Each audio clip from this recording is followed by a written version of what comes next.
Okay, we're on. So, good evening, everybody, and will everybody please stand for the flag salute? Be my guest. I pledge allegiance to the flag of the United States of America and to the republic for which it stands, one nation under God, indivisible, with liberty and justice for all.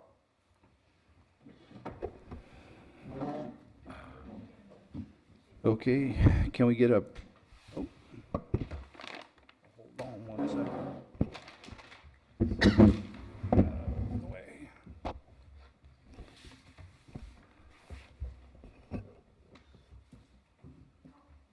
Okay, now we can start. Can we get approval of the minutes from the January 28th meeting? I move that we accept the minutes as submitted. I'll second that. All in favor? Aye. Okay. So on to oral comment. Members of the public may be heard on any item of interest not on the agenda. Speakers addressing the commission will be limited to 3 minutes. Be advised, by law, the commission is not able to deliberate or take action or issues presented on oral comment. So anybody have anything they want to bring up tonight that's not on the agenda? Seeing none, looking for a motion to close. So moved. All in favor? Aye. Aye. All right. Business tonight. So our business tonight is to public hearing to consider recommendations to the city council regarding amendments to the Fortuna Municipal Code Title 17 zoning regulations, adding section 17.06 yeah, on and on and on. Short-term rentals. So at this time, can we get a staff report on this, please? Yes. Thank you, Chairman Mobley and Planning Commissioners. What? Yes, sir. You know what we didn't do? Roll call. We didn't do a roll call. I guess we ought to find out who's all here tonight. Sorry about that. Kind of went through that too fast. Okay. Commissioner Blakely. Here. Commissioner Bradley. Present. Commissioner Church. Here. Commissioner Halley. Here. Commissioner McClendon. Here. Chairman Mobley. Here. And Commissioner Moore is not here. And Vice Chair Rogers. Here. All right, sorry about all that. Now, can we fix here? Thank you. Increase. You wanted to increase the suspense, didn't you? I did. So, yes, thank you, Chairman Mobley and Planning Commissioners. So I'm really happy to be bringing this forward to you. It's something that staff and the council have talked about for the last couple of years. We have periodically we have a workshop together to prioritize planning, what are the planning goals and accomplishments. And this has come up periodically, and it hasn't really made it to the top of the list until recently. One thing that we are waiting for is we have a batch of those programs that are included in a grant, so we're waiting. We may have a consultant. We should get awarded, everything's pointing to getting awarded for that grant, which will be really exciting. There's like about six programs that we'll be able to get completed. And so this kind of was sitting around, and I know the city manager, really wants to see this done. So short-term rentals, they're Airbnbs typically.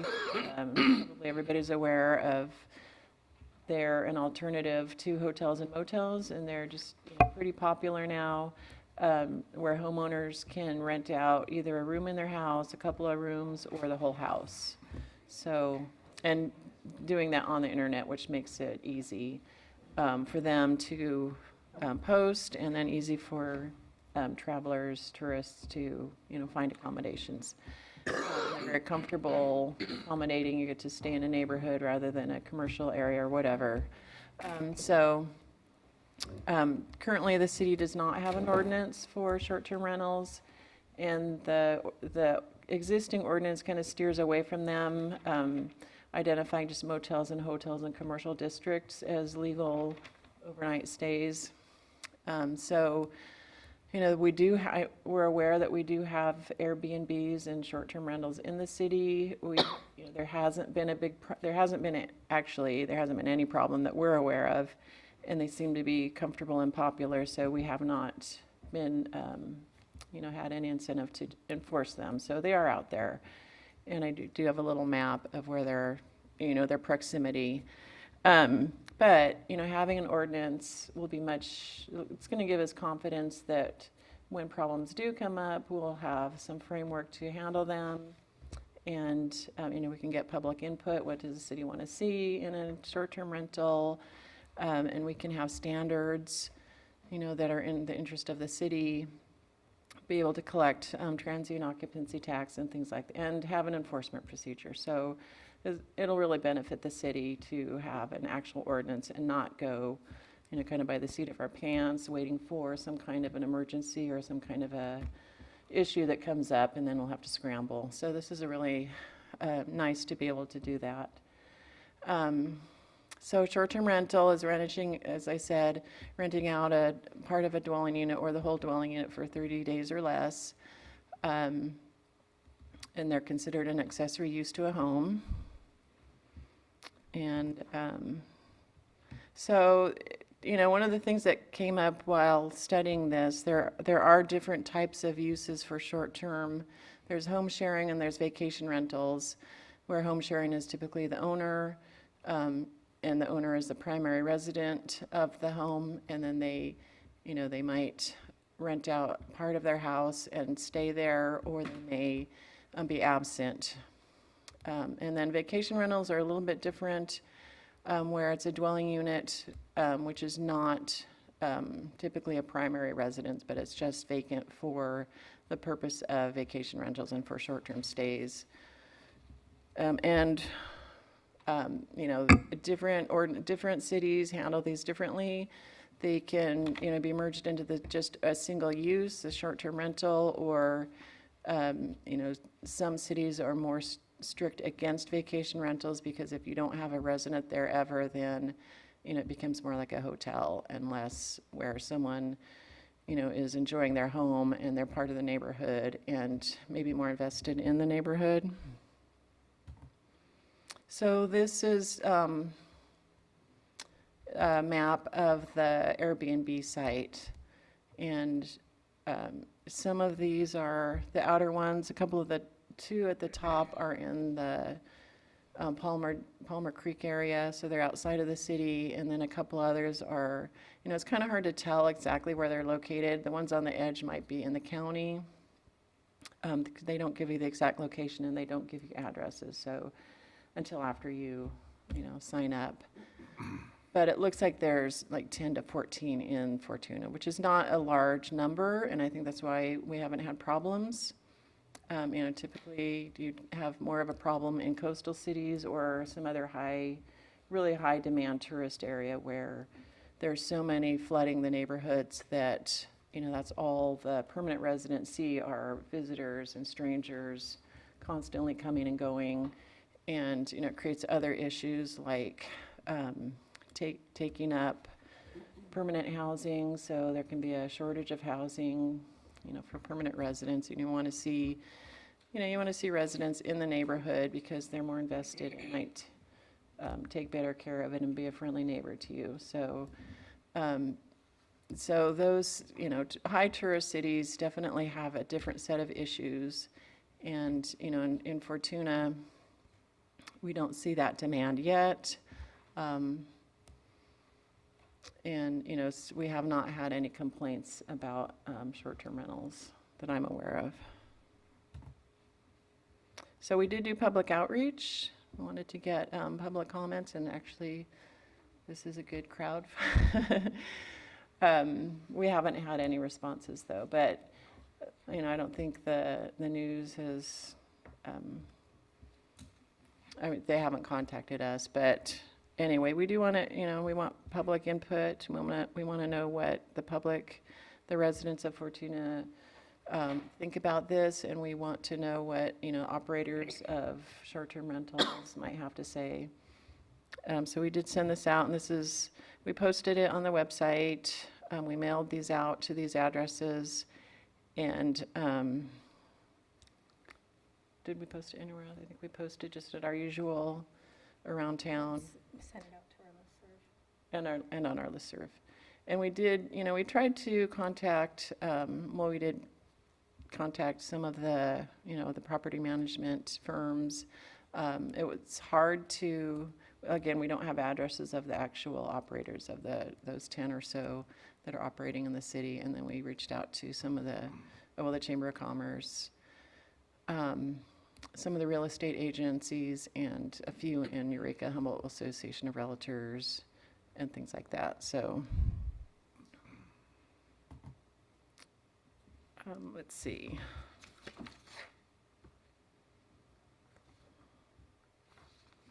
So, obviously there are some positives about short-term rentals, and then there's some issues that can come up.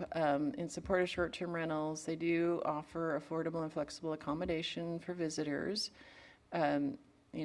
People are more comfortable staying in a home as opposed to a hotel.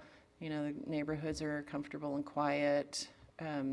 Typically houses have more room, and you have more options for cooking and things like that, and they're just definitely can be more comfortable.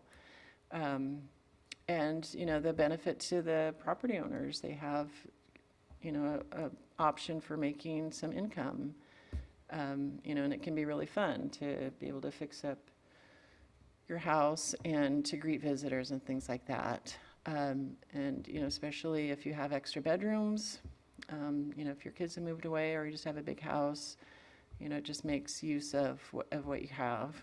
And there might be guest houses or accessory dwelling units that can be rented out. And it can offset, cost of living and just like retirement income. So they're definitely a really popular thing, and they have a lot of benefits. It supports tourism, so it's an economic development tool. People want to stay in short-term rentals, and so, it's nice to have them available for people who are wanting to come to Fortuna or Humboldt County. And then, of course, it allows collection of transient occupancy tax. So it kind of, is fair. It's kind of a way to be fair to the hotels and motels that are paying TOT. And then, to have short-term rentals that aren't paying any. This creates, an even base there, and does contribute to, or would contribute to, the general fund. And currently, the finance department is not collecting TOT on these, but it would, having an ordinance would require the operators to sign up to get a permit, a business license, and to pay TOT. And so the concerns is that short-term rentals can affect a neighborhood character. So as I described, you're going to have overnight guests coming and going.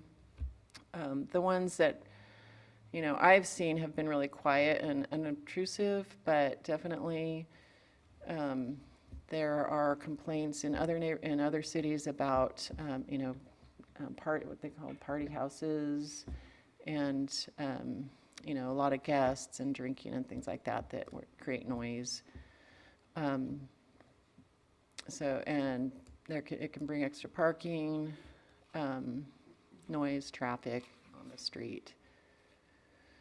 And then one of the big concerns in high tourist cities that have a lot of short-term rentals is that it can affect the housing stock and removing houses from the market, so houses that people can buy and houses that people can rent. So it really does affect that in larger cities. So what you'll see is that those cities will create, they'll establish a cap on the number. Well, they might ban them outright, which is, a legal move that cities can undertake, or they can put a cap on the number. They might limit the number in certain areas, so the density of short-term rentals within a certain area, or distances between short-term rentals. So there's different ways that can be approached there. So let's see, is there anything else before So the proposed regulations, these are just a draft. As I said, the council and staff did have a workshop, and then at that time, we kind of wanted to get a feel. We wanted, first of all, direction from the council. Yes, we want you to proceed with this. And then kind of a feel for the level of, strictness that they wanted to impose. And what I've seen is, I've seen it described as different types of cities having different needs. And so, coastal or tourist towns that do have a high density of short-term rentals are going to have kind of a different set of issues and a different set of standards.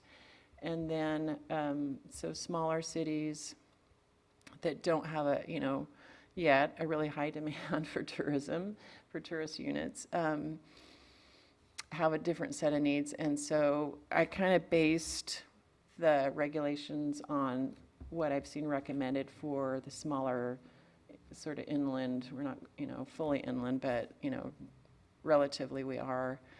So that's kind of what I based the proposed regulations on. And also on the council, so what they mainly expressed concerns on the short-term rentals were neighborhood impacts. So you'll see in the regulations, some impacts or some standards to kind of keep the neighborhood from being impacted with a lot of traffic and a lot of noise, but still allowing flexibility where, operators can still, operate within a perfectly reasonable manner and accommodate different types of visitors. Visitor safety, and that warrants the inspection standard that you'll see. So an initial health and safety inspection, just to make sure that signs and fire suppression and exiting is there. And then supporting tourism just by, making the standards not too onerous. And then there was not a lot of focus at the council on that saturation levels or loss of residential or permanent housing, since there are relatively few STRs, short-term rentals, in the city. So, so there wasn't any discussion on a cap or any other kind of tight regulations, and I think that's really reasonable in Fortuna. At this point, it's something that can always be revisited, if there ever is an issue or if there different issues do come up, certainly the ordinance could be revisited. And then in your packet, I did include the ordinances from the other cities in the county that do have short-term rental ordinances, and that includes City of Eureka, which they do have a cap, and in their ordinance, it calls for an annual visiting of that cap. Trinidad, they have a cap. Rio Dell and Humboldt County, those towns do not have caps. And then Arcata recently did have an discussion on regulations. They're able to collect TOT. They don't have a lot of they don't have standards for short-term rentals, and their council I think it was in November, declined to adopt a cap. So those standards are in your packet. If you've had, it's kind of a lot of paperwork, but if you have any questions, I can try to answer those. So the regulations in the packet, the draft regulations, allow short-term rentals in all the residential zones, and they would be permitted in the commercial zones in illegally conforming or legally approved residential units, and then not permitted in the public facility or industrial zones. The permits that are required would be a business license, which is a simple matter, a short-term rental permit, which would include an application, a site plan, and easily prepared, and it even says, does not have to be a professionally prepared, site plan, just something that shows the number of bedrooms and an exiting locations. A contact person that's available 24 hours to respond to emergencies and complaints. Building safety inspection, and that would be for smoke alarms, a fire, fire, what do you call it? Extinguisher. Thank you. An exit plan and things like that. And then a fee just for the, like a zoning review fee, currently our zoning review fee is $100, and then evidence of liability insurance, and then not really a permit, but still a process of paying an annual transient occupancy tax. Operational standards, so an occupancy, and this is kind of traffic and parking control in a way, and over, you know, overfilling a structure a bit such that there's going to be a lot of noise and, you know, an impact on the neighborhood. And there's a lot of different ways of doing this. The most common one that I did see on the internet is numbers per bedroom, and then extra guests for, you know, like the living room or something. So the proposed occupancy is 2 persons per bedroom plus an additional 3 persons, which would, you know, kind of be like the overflow.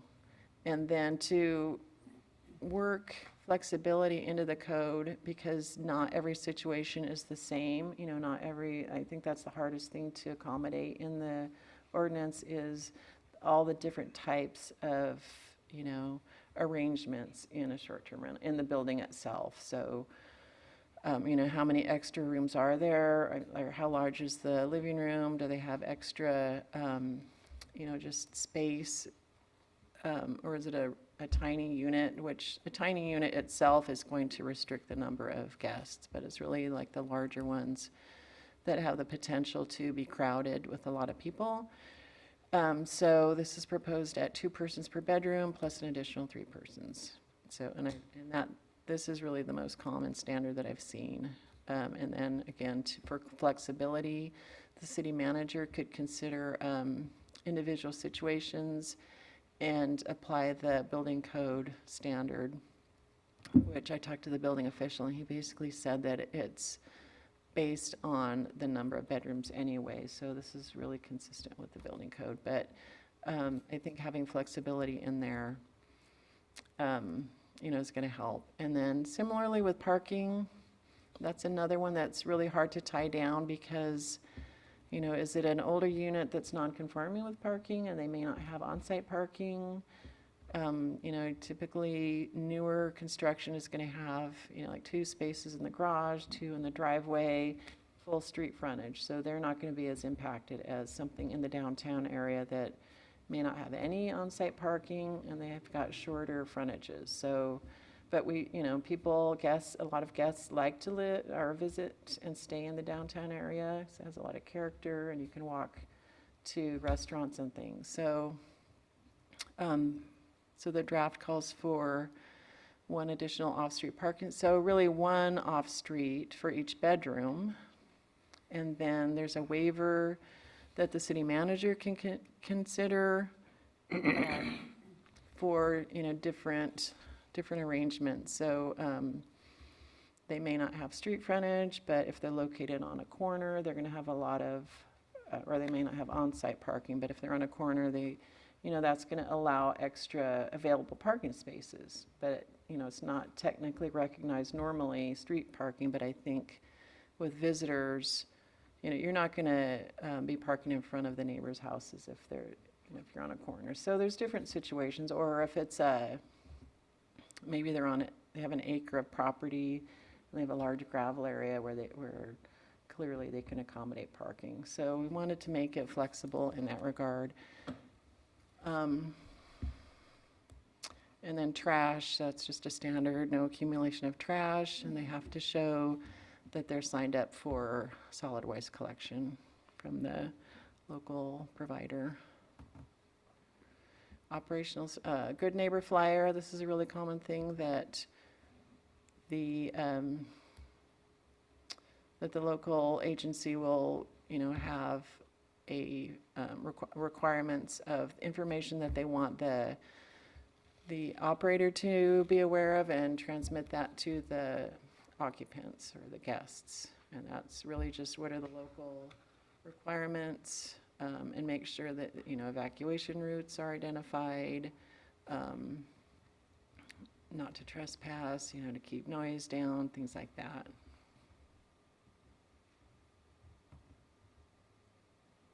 no signage in the residential districts, and that next one, use restrictions. So this is a common way to prevent large parties. So the occupants or the guests, really it's just for enjoying the facility and, for sleeping and things like that, eating, but not for large events like weddings and banquets and parties and things like that. So, and then an enforcement section, and then that's it.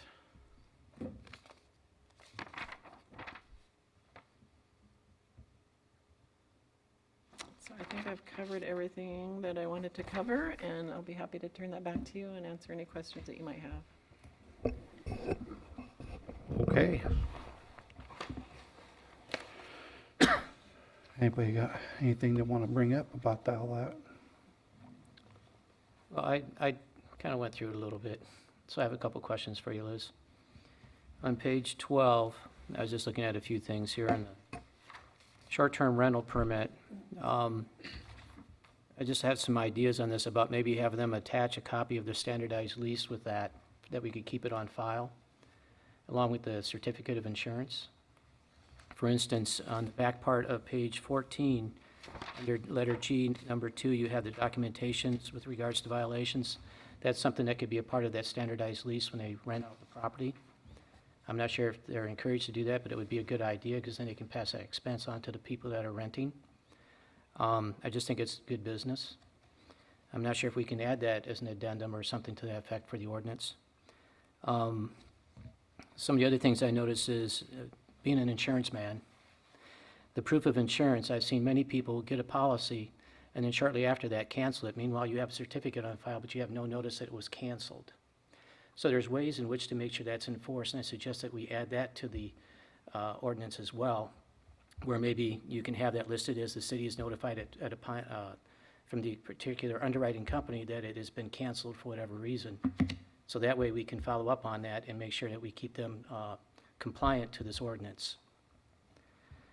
That's just a couple of things that I saw that I picked up. I'm not sure if they're of importance or not. Anyone else? Well, so, it's got to be a level playing field, right, of bed taxes and stuff like that. You can argue about how large that bed tax should be, but if you're in the lodging business, you should pay a bed tax. I have some concerns over safety inspections and that is, we're keeping the places safe. Sometimes, arguably, small operators could get a little loose with electrical wiring or other, just other stuff. And so, if we're going to permit this, do we have an adequate inspection and enforcement policy that goes along with that? I'm in favor of a light touch, but I want things to be safe. When, I want people to come into town, stay, spend money. I think that's a really good outcome. I just want it to be safe, friendly, and that. I think I would not oppose starting with a cap, and so somebody couldn't claim precedent and say, well, you rolled this out and you didn't have a cap and you can't come back and place a cap now. I would be inclined towards being a little more restrictive on the cap and then being able to loosen that up later, kind of put our toe in the water. I think this is something that's overdue that we need to do, before we get in trouble rather than after we get in trouble. That's kind of my 2 cents on that. I had a question about how the city would plan if this is adopted. How would the city plan to deal with the current short-term rentals? So are they going to be required to then get permitted, or are they grandfathered in, or how does that work? That's a good question. I have seen 1 or 2 ordinances that I saw that do recognize that would grandfather them in overtly, so through the code. if we don't do that, okay, so they would not be recognized. So they would need, without any provision to accommodate existing, then they would need to go through the permit process. So there's nothing in the code that, like the non-conforming section of our code only applies to those that were legal at the time that the code was adopted, they would not fit into that category. So kind of playing devil's advocate on your side, you're worried about the safety of the occupants. I was just thinking of it more on the landowners and the investors that own these properties. It would be really sad if they had a property that they had been using as a short-term rental, successfully, and then we adopt this new ordinance, and now all of a sudden they don't qualify. So I don't know, that's just something that we might want to look into before it becomes a problem. Hindsight's always 20/20.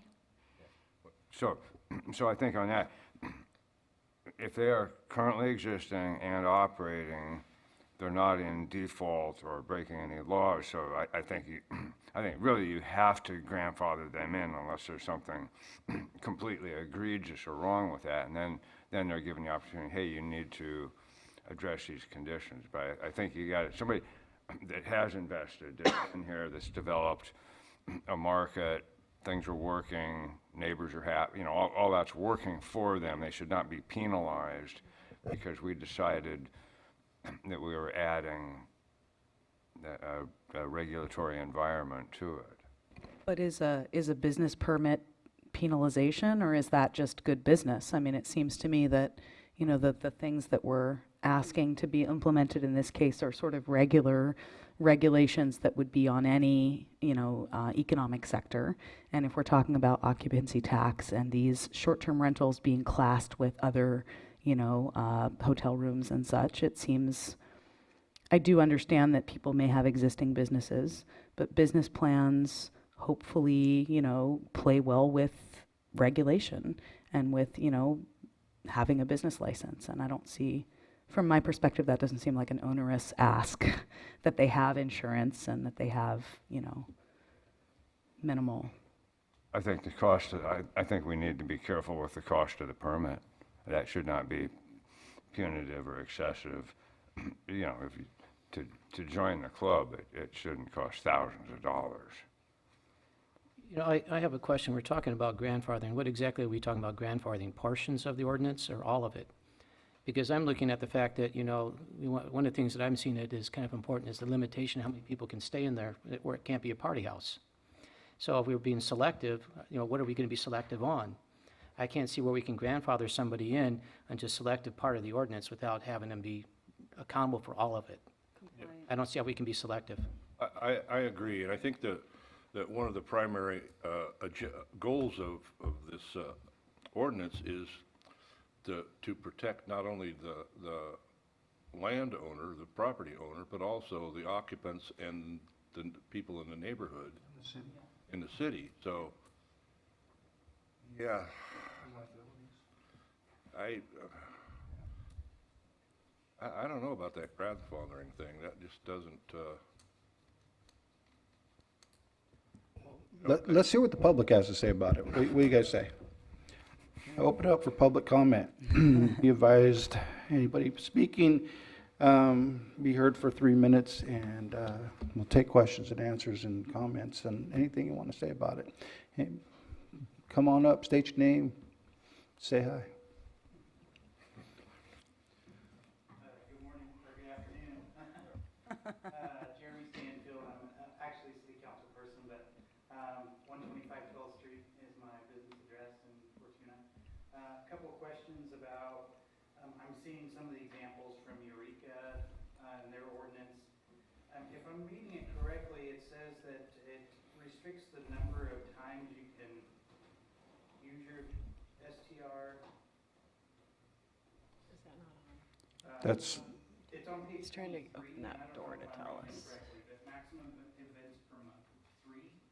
And I was a little bit taken aback by that. I didn't know that there would be a restriction on how many times you can rent your place. And if that's part of your ordinance. No. Is this on? But they're talking No. about events there versus rental. Because if you read on, because we have that copy, or some of the events are talking about weddings, receptions, parties. That's an event. It's not an overnight stay. To your, Well, no, you're looking at something that's another ordinance from somebody else. It's not a part of ours. no, but that's what I'm asking, if you're gonna adopt part of that. I don't think that's what we're addressing tonight, are we? Right, so that's what they're doing, and that's common. It's another way to kind of restrict, it's a way to make sure the owners of the property own, are the operators, and it's not like just like a vacation rental. So it doesn't turn into a full-time 24-hour, 365-day rental. So those policies ensure that the property owner lives, that's their primary residence. And so they can only rent it out a certain number of times per month or per year, especially if they're renting out the whole house. So if they're going to rent out the whole house, it will restrict, some codes will restrict the percentage of the year in which they, or the month or the week, whatever, that they can rent it out. If they're just renting out a room or two and they live in the rest of the house, then they can rent it out fully year-round. Vacation dwelling unit regulations, maximum events per month 3. Okay, so they're talking about like a wedding, so a special event in association with the short-term rental? See, our ordinance, though, we have a limit to how many people can be occupying in a room, and an event's going to have more than what we're having as our limit, max per room and such. And you really are talking about two different things here. You're talking about an event versus a rental. That And- sounds like it. And they may have that in there, and some of those facilities that they have may be able to accommodate an event, but what we have that we're strictly addressing is an Airbnb that really won't be able to accommodate because it's a residence.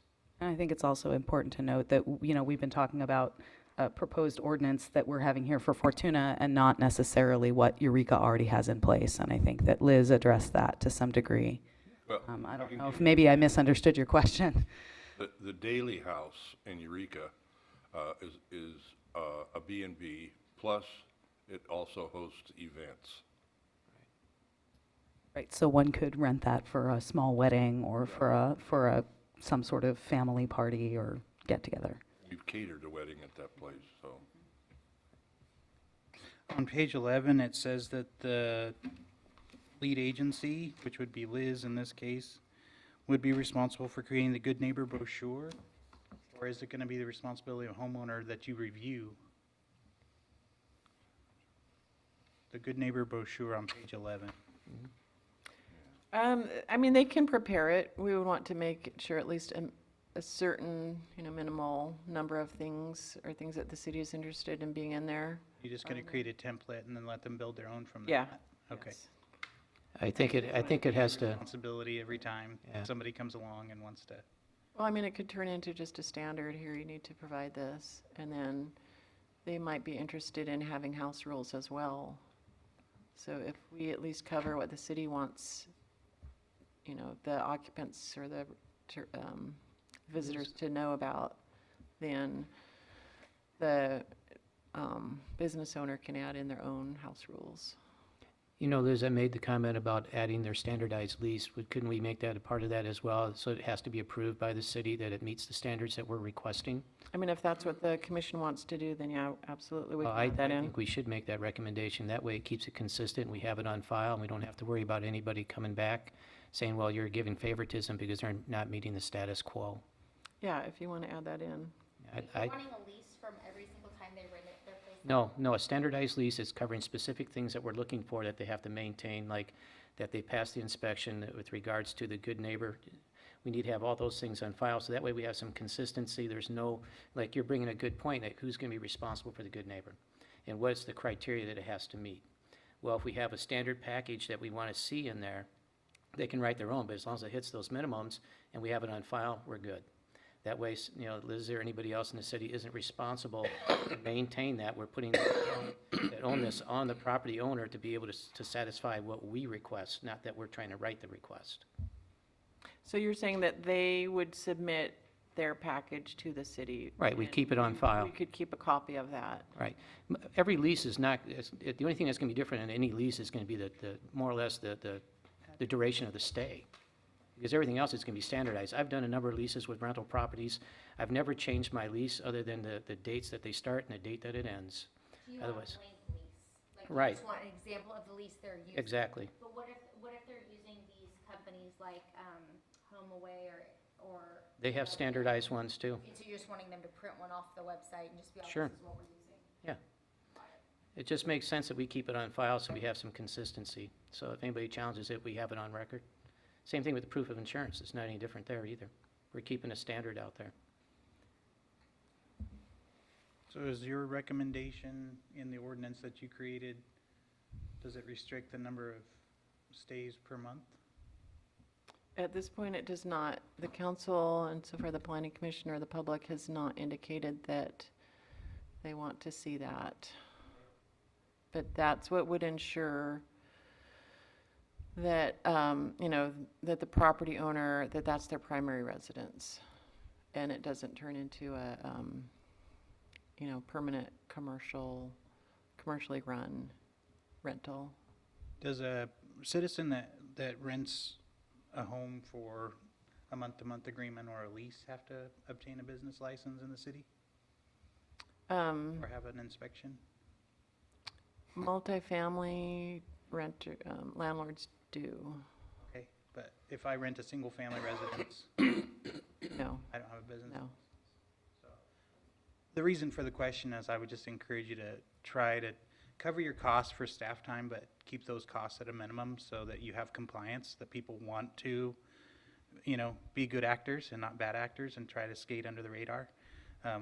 If you make your ordinance too restrictive, people aren't gonna come forward and want to pay those fees or meet those mandates because they haven't thus far. So just my food for thought. Okay, thank you. Anyone else? Like to come up and speak on it? Nobody? Okay. So I have another question. So are you going to tell me I can't turn a rental and I can't say, well, I'd like to rent night to night or day to day as opposed to change, this is a rental unit, it's been insured, everything's been done. Now I want to consider trying some short-term rentals and maybe it works, maybe it doesn't work. Where does that fit within? Yeah, that's not restricted. That's what Jeremy, I think. I'm not was the living root there. Of his question, right. The The code as it's proposed right now does not restrict that kind of rental arrangement. Okay. Night by night, 365 days a year. It seems to me we're just trying to ensure that these homes are occupied by owner-operators, that there's somebody living there and it doesn't just become like an empty home that's just sort of rented by random people. That restriction is not put in here right now. So If you remember, she, Airbnbs don't have owners on site. Right. So we are going to restrict them? No, the owner does not need to be on site. Or To live there sometimes. the code does not require that at this point. Okay. It does not have to be their permanent resident, unless you want to add that in. No. No. No. Okay, it's not in there. It does not have to be someone's primary residence. That's how that would be implemented, and other cities do that. So, They don't want it to turn into a 365-day-a-year rental, short-term rental. go ahead. Okay, so there are cases where there are restrictions saying that the responsible party must be within X Yes. 30 minutes, 5 It says miles, 24 hour, 25. just 24-hour number. Yeah, we Being have able that to get a hold of local something. contact person, right? And, and it looked, did we put a condition of live within 5 miles of the unit in our code? We didn't. Okay, I was in one, I've Consider read, that. So the deal is like, and I can give you a good example, is like trucking companies. We have trucks that go up and down the highway. They'll go, from here to San Francisco. We're not within 5 miles if there's emergency. But we have a 24-hour emergency number that they can stay in contact with and be able to take care of things over the phone and get things moving that are needed. So with the Airbnb, so there's a issue with the plumbing all of a sudden, or there's a fire, whatever it is, that somebody's contacted and let know what's going on. Right, and those restrictions vary from example to example that we had. Yeah, that was, yeah, so we, you know, The there, one that you proposed doesn't have any limitations. It doesn't have a You just need physical, person. Yeah. So it could be a company, it could be a person, it could be, When somebody answers the phone. you need somebody to call Stated in haywire. Airbnbs, and I doubt seriously that I've ever talked to the owner, talked to the Right. local representative, you know, the person that comes in and cleans the house and changes the beds, et cetera, after a person leaves. And it's usually not the owner, and they're usually not local. Yeah, usually the person that's local is a property manager or somebody they've contracted.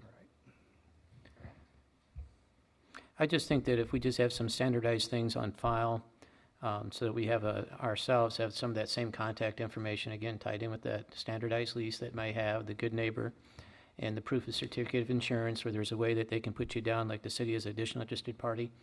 That way, if their policy cancels, you're notified. If we have some of those things put in there and we kept that on file with the business license, I think we'll be covering our bases pretty well as a good starting point. my 2 cents would be that the city would formulate the good neighbor flyer for them just to hand out, because I feel like the best use of staff time would not be fielding 800 questions about what has to be on the flyer, what doesn't, you know, does my flyer look okay? If we Yeah. just gave them the flyer, here's the flyer, this has to be, you know, give it to all your guests. I just feel like that would be the best use of time Yeah. for everybody involved. Yeah. It's Right. just my 2 cents. I agree with that, Right. yeah. we don't want to recreate it every time. Right, Right. exactly, and there's no reason have to, us- no. it's got basic information on it. Well, it sounds like working up a packet for this type of thing is something that you guys typically do, and that's just sort of a SOP or best practice, sort of, you know. Okay, we need to get a motion to close public comment. Right. Oh, no, somebody got one more public comment coming up. Step up to the mic. Hi, my name is Amber Woodward. I'm a property manager. My question, I guess, is why insurance is such a big thing. Like, as someone who has a rental, I don't have to prove to the city I have insurance on my rental. I don't have to prove to the city that I have insurance on my personal residence. It's not bringing any additional liability to the city if someone breaks their leg falling out of the bathtub in my rental. That doesn't really have to do with the city. Do you guys require insurance from like the hotels and stuff? Do they have to provide that? It's under the business license, yes. Yes. But not like, if they canceled, you get a notice that they canceled their insurance? Yes. It's general liability is what you're talking about. And the thing is, the other reason why you want to have the insurance is not just for the property that they're staying at, but if you have somebody that's not responsible, they could be doing damaging to the surrounding homes. So you have general liability. So now who's responsible? The renter or the property owner? And if you don't have that person listed as additional interested party, then it's going to be everybody that's going to get sued and everybody's going to be responsible. So yeah, there's a chronological order on everything, and on the insurance side, that's the responsibility, is who's going to take the general liability risk. Is it going to be the renter? Is it going to be the homeowner? Or it could be the city, because it can trickle down to that because we gave them the business license. Thank you.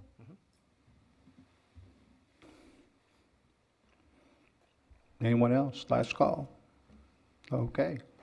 So looking for a motion to close public comment. Motion to close public comment? I'll Support. All all in favor? Aye. All right. So back to you guys and see more comments. Anybody else got anything to say, do, want to know about? You know, Liz, I do have one other thing. I kind of put a note in here, and it's just more of a thought, and I'm not sure if there's a process to do it, but I know how you did this, because I'm looking to stay down in San Francisco in Airbnb, and I know I just went and Googled it, and I had that same map, you know, and you have to blow it up to be able to find out everything, but you don't get the address, right? How do we find the people that are not registered with the Airbnb type websites, where they're just doing it on their own, like through Craigslist and things like that? You know, it's just, I'm not trying to say we have to monitor or bird dog everything, but as we discover things, we're gonna have to have something in place to be able to say, okay, here's your ticket, or here's something that, you know, you need to be responsible, you got X number of days to be compliant, or else we're gonna have to shut you down or fine you or something.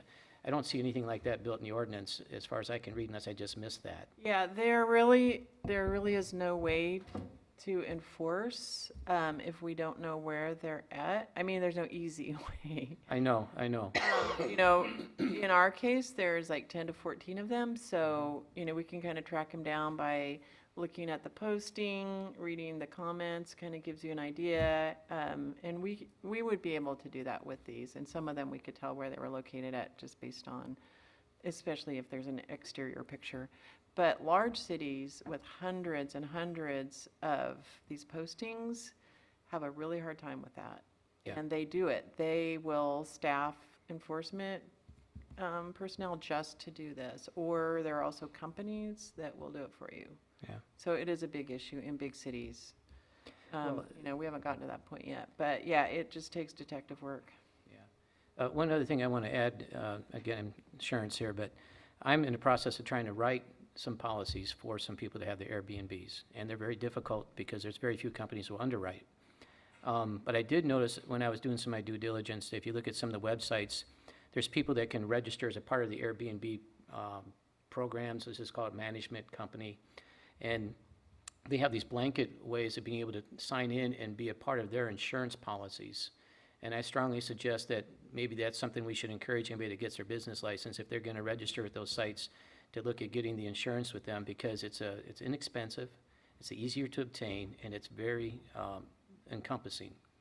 And it's a healthier way to be able to help enforce that too, without having to track down a certificate of insurance, because we can make that particular web company that they're, or associated management company, be able to keep us on file, because I'm pretty sure there's other cities doing that same thing.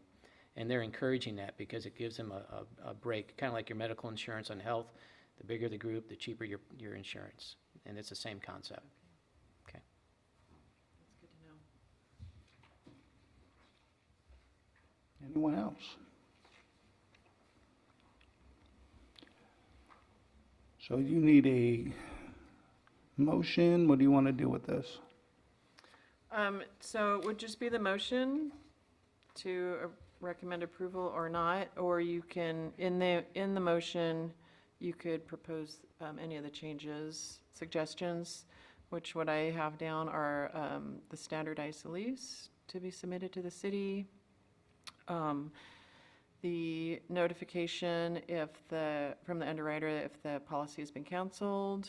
There were, I think I took that as a more detailed or thorough safety inspection for things like electricity. That's already in. And we also said the good neighbor packet. Yeah, well, and we can do that actually without, there was So discussion of Can we make the motion with the suggestion of the changes as you listed? Would that be the easiest way? Well, someone needs to include the changes in the motion because there were there were like 6. Should the existing operators be grandfathered in? And then there was a brief mention of a cap. Well, can I ask a question? Did we agree not to grandfather? I'm asking that question. That one, I think they were both, so I didn't get I don't know that we agreed one way or another on No. Right, that's why I'm asking. Right. I don't know that was, I don't know if we need to discuss that before we even further. Why don't we discuss it? So I wouldn't say all the don't make a blanket, all the changes. So, does anybody got a one way or another on this grandfathering in thing? Doesn't seem really fair to me. I mean, as long as we keep fees low, it makes sense to me to say, hey, I understand you've been operating in a quasi-legal area, but, you know, we're trying to bring people into compliance for a number of safety reasons and also for the financial health of our city. And so it makes sense to me not to do that for that reason. Same way, if you're running a business, just like any other business, you need to, Jump through the hoops. Yeah, you need to run it and don't run it right, and And- just like anybody else. I understand that you started it, there wasn't nothing in place, but I agree. yeah. it's a business, and you're making money off of it just like anybody else, so they all Totally. gotta be there. That's my I mean, the city wouldn't let somebody start a hotel in town and not have them regulate it.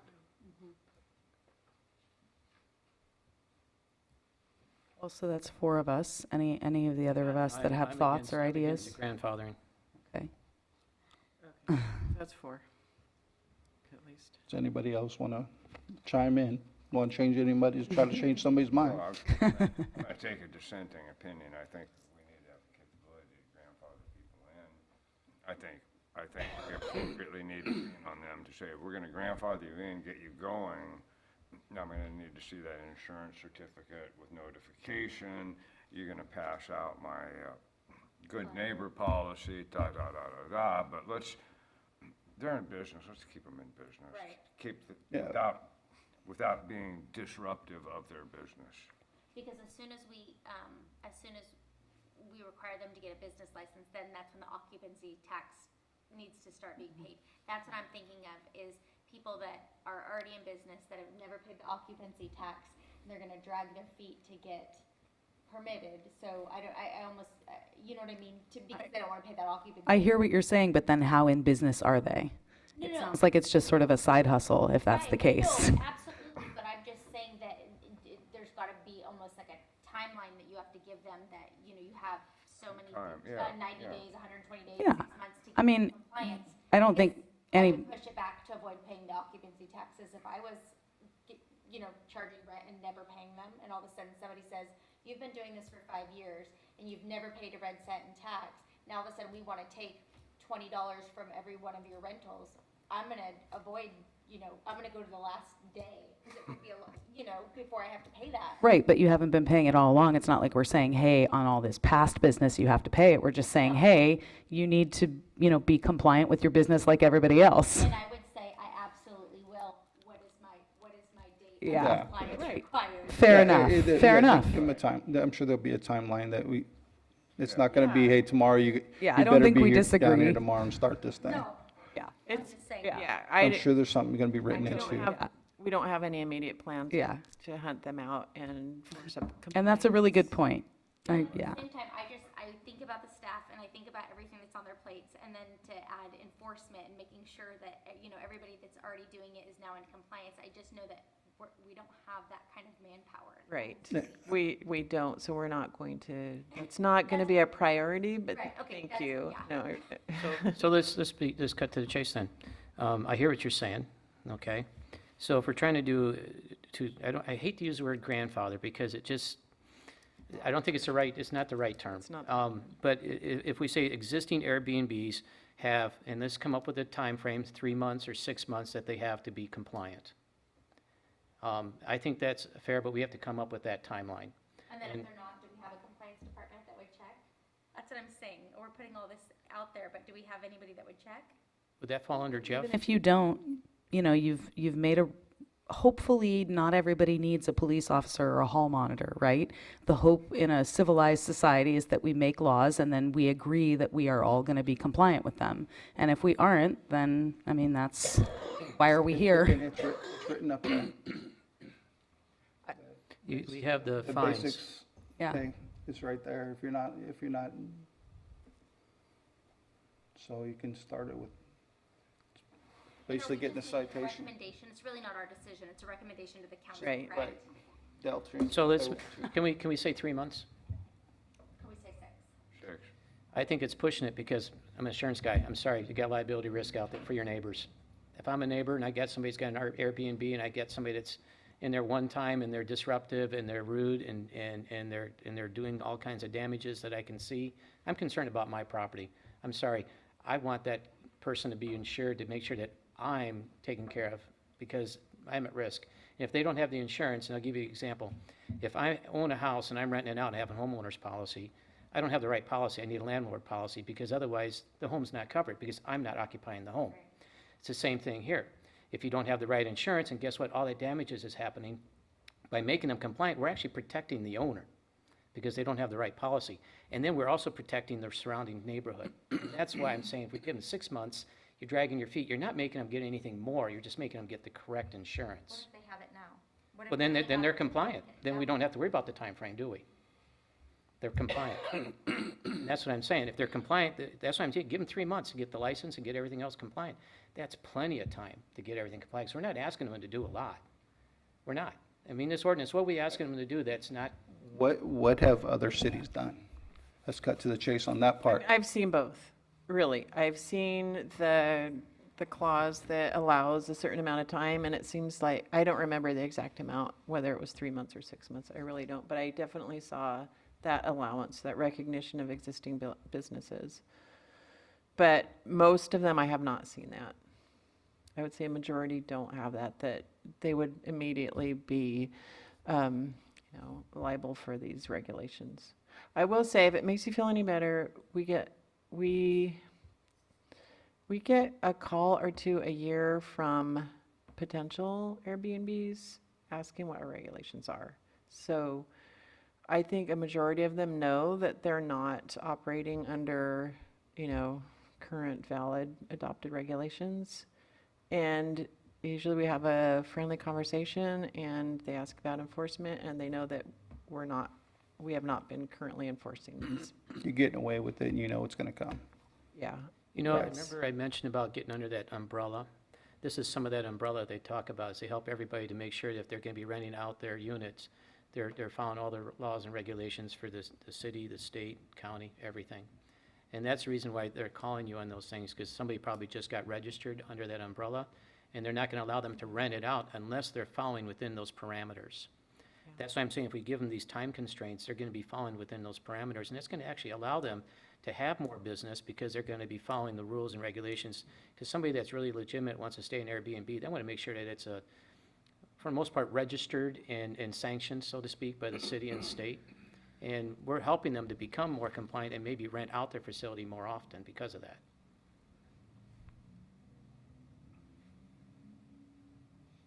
You said there were 6, Liz. I only got 3. What's the other Oh. 3? Insurance, lease, safety inspections, the cab, existing operator, you're right, 5. So safety inspection, what was that one about again? Larry brought up, so right now, the safety inspection just called. Don't we already have the fire and, It was in there, but that's what I'm saying, what did we do different that was in there? We don't do like a building safety inspection or wiring. We could add some, it's, A walk, you're interested? I think anything if that they would be think they're gonna noticeably a They hazard. won't.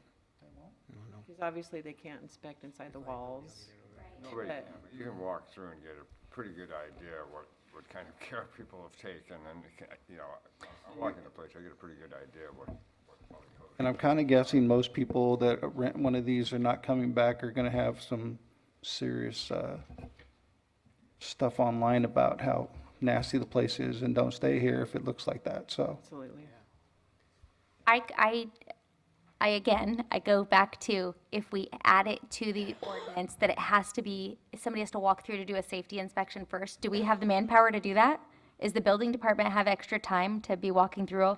So it would just be the initial inspection. It's not an annual. Some cities do have an annual inspection.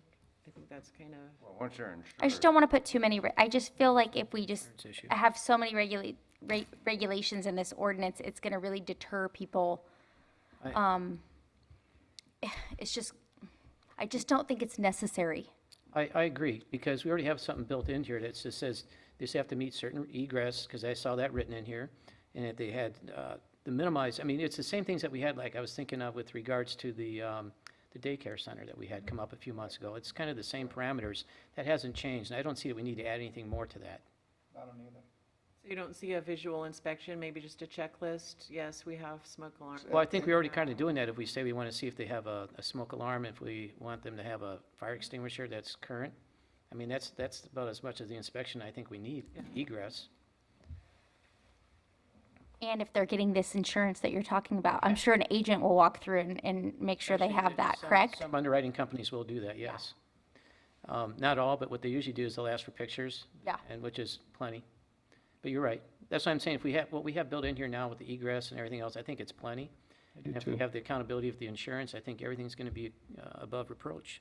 Okay, so that would keep the application requirement to identify in the application the location of the smoke alarm, or, Carbon monoxide. yeah, fire Egress. extinguisher, exit signs, evacuation directions.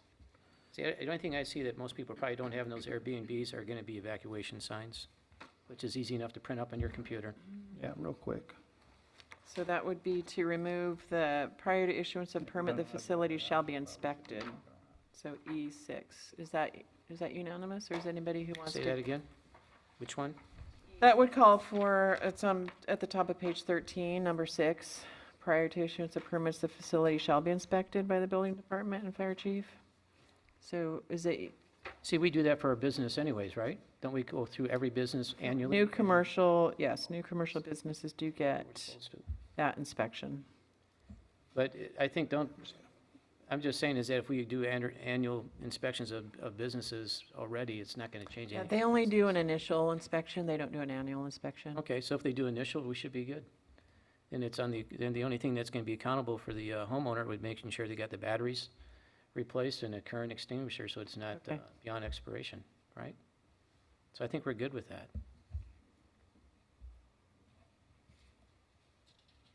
Yeah, if you have an initial inspection, they become insured, then See, that inspection, less likely to end up in our pocket if something goes completely haywire, because they're covered by insurance. that's the reason why, when you ask that question, when the city does that inspection, that makes us accountable if we don't see that they're following the rules and regulations to the ordinance. So that's the accountability side for the city. So if we've done our inspection on the initial, we've got our sides, ourselves covered. On this day, it looked okay. So what was the fifth one? So no cap on the number. Yeah, On the number of days you can use. I think that's it then. You're talking about the cap of number of days, or are you talking about the cap of number Number of units. of units in the city? yeah, I thought you said units, didn't you, before? I don't think that was me, but I think that we were referring to units. Yeah, I thought we were too. The number of days somebody can rent out their No. short-term rental unit, but. That what Jeremy was talking about, that's what I thought you guys were talking about.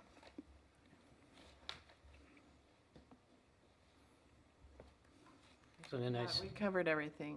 okay. Submit the standardized lease, notification on the insurance, safety inspection, and it seemed like it was against the grandfathering. I thought we said we agreed that we would have, we would put for the existing, Oh. we would say that we would give them, but we haven't, I don't think I suggested 3 months, but I don't know if we've come to a quorum on that. But I think we all agree that we're allowed the existing to have a time frame to become compliant. Yes. 3 months seems reasonable. to me. Okay, Yes, but I think we have to decide as a quorum what that is before I could make the motion. okay. Or could we just say a reasonable timeframe and let the. It's too vague. council do it? Too No, big. Too vague. We'll let the They're council decide. they're asking us to give them the ordinance to basically approve. So, yeah, they want So we something. need to give them a time. So They you're saying have- 6, you're saying 3, meet in the middle, 4.5. How about 120 days? That's 4 months. That should, Yeah, that sounds good. Let's do 120 days. That's fine. Yeah, I can live. More than that, yeah, that's fine. I like Everybody that. happy? Bam. Static. Got it. Well, then, I'm prepared to make the motion, then how's that sound? Fair enough? Anybody else want to add anything, talk about anything before we get into this? Well, we make the motion, if we get a second, we can discuss it, and then, There we go. Let's Okay. go ahead. so, we'll make an attempt here, Liz. I make the motion that we approve Resolution P as in Paul 2020-3032, a resolution of the Fortuna Planning Commission recommending that the city council adopt a short-term rental ordinance by amending Title 17 zoning regulations of the Fortuna Municipal Code, adding section 17.06.184.5, short-term rentals, with the additional conditions that we add attached copy of the individual's standardized lease, proof of insurance notification, so that if the policy is to cancel or lapse, the city is notified, that the existing Airbnbs have 120 days in which to comply with the ordinance that we passed tonight, and additionally, that there's no caps on days of the units to be rented. I'll second that motion. Okay, can you get a roll call, please?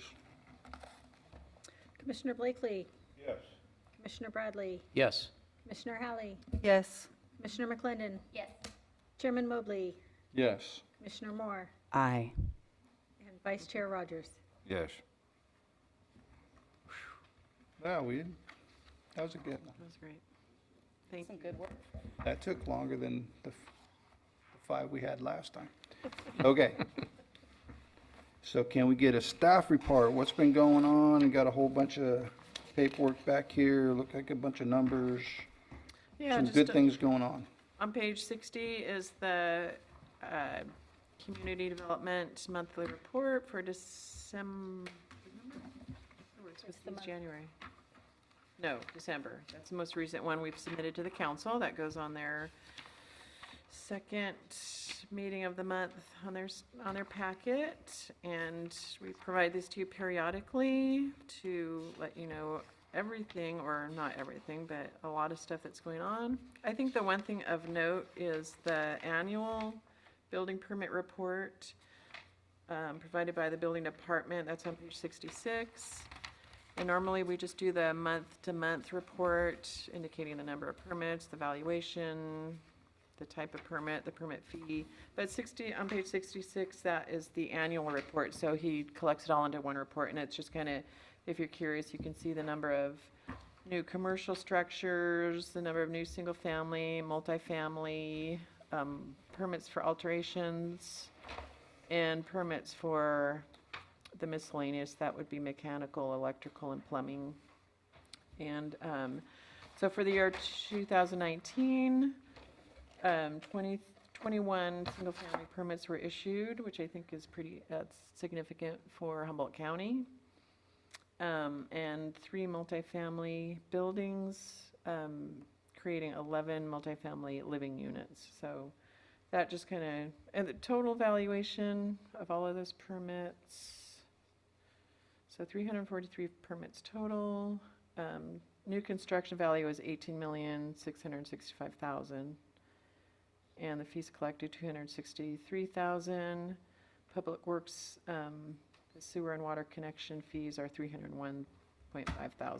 So it's a lot of money coming and going, but a lot of new construction and all of the implications, a lot of new residents.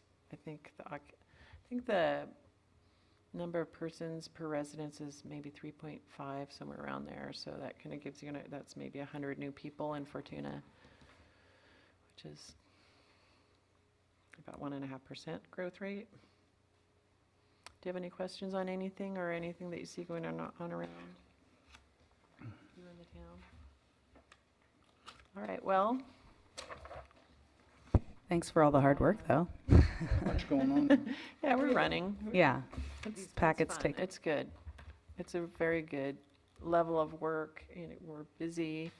We're not overwhelmed. A really good atmosphere at City Hall. that's good to hear. It is. I Yeah. know. We have a great staff Thanks, Thank you. Fortuna City and city staff. and a great commission. Absolutely.